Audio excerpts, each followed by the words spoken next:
হুমায়ুন কবির সাহেব যে বক্তব্য দিয়েছিলেন সেই বক্তব্যটি তিনি প্রত্যাহার করে নিয়েছেন।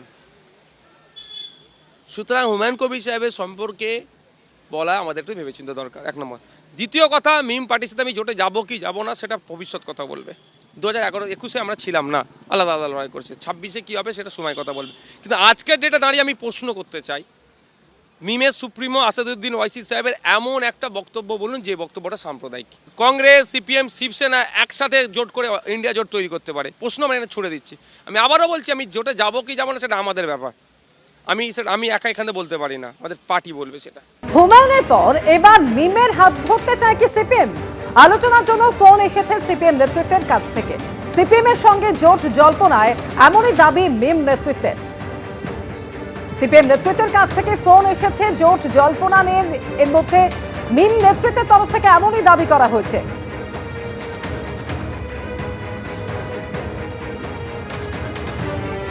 বসার কথা আমার যে চলছে মিডিয়াতে, আমি আমার কাছে ফোন এসেছিল, সিপিএম সঙ্গে বসতে চাইছেন ওনারা, বড় নেতৃত্ব নিয়ে।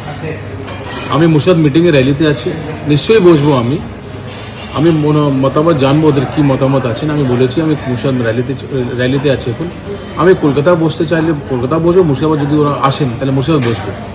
ওরা কী কথা বলবেন, হুমায়ুন কবির সাহেবের সঙ্গে কথা বলছেন সিপিএম সঙ্গে জোটের জন্য, তাহলে কি কোথায় দাঁড়ায় বসবো, কিন্তু বসে কোনো আমার আপত্তি নেই।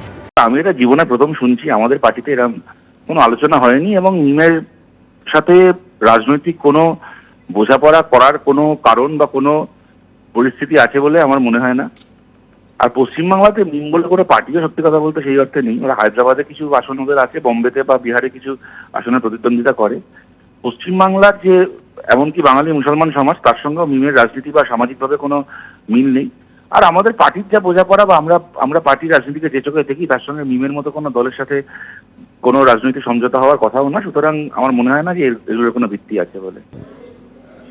দেখুন, বিধানসভা নির্বাচনের আগে কে কার হাত ধরবে, কে কার সঙ্গে জোট গড়তে চায়, এই নিয়ে একাধিক জল্পনা তৈরি হয়েছে। বিশেষ করে হুমায়ুনের পর এবার কি মিমের সঙ্গে, অর্থাৎ হুমায়ুনের জনতা উন্নয়ন পার্টির পর মিমের হাত ধরতে চাইছে সিপিএম। এই জল্পনা কেন জোরালো হয়েছে? কারণ মিম দাবি করছে যে আলোচনার জন্য ফোন এসেছে সিপিএম নেতৃত্বের কাছ থেকে। সিপিএম এর সঙ্গে জোট জল্পনায় এমনই দাবি মিম নেতৃত্বের। মিম নেতৃত্বের যে দাবি, সেই দাবির পর খুব স্বাভাবিকভাবেই এই জল্পনা তৈরি হচ্ছে যে হুমায়ুন কবিরের পর এবার কি তাহলে মিমের হাত ধরতে চায় সিপিএম। কি বলছে এই প্রসঙ্গে বিজেপি এবং তৃণমূল, পরপর রাখবো।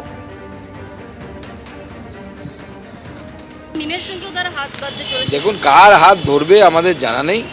বামফ্রন্টের অবস্থা হচ্ছে এখন হয়ে গেছে সেই ছেলে বা মেয়ের মতো, যা 3 মাসের বেশি বয়ফ্রেন্ড বা গার্লফ্রেন্ড টেকে না। আজকে বলতে বাধ্য হচ্ছি যে সিপিএম এর অবস্থা, আমি ভিখিরিদের ছোট করছি না, রাস্তার ভিখিরিদের থেকেও খারাপ। আজকে ভাবুন, একটা দল যারা 34 বছর রাজ্য শাসন করেছে, তাদের এটুকু মুরদ নেই যে নিজের দমে লড়বে। সকলের কাছে ভিক্ষের দৌড় নিয়ে যেতে হচ্ছে, আমায় একটু জায়গা দাও, মায়ের মন্দিরে বসি।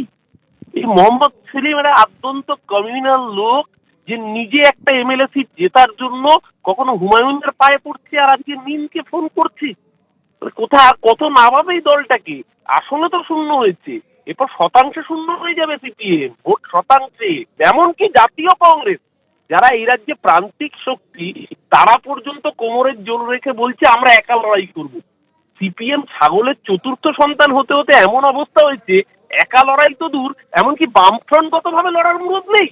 আজকে গিয়ে হুমায়ুনের পা ধরতে হচ্ছে, হুমায়ুনের মন বুঝতে চাইছে। এবিপি আনন্দ, এগিয়ে থাকে, এগিয়ে রাখে।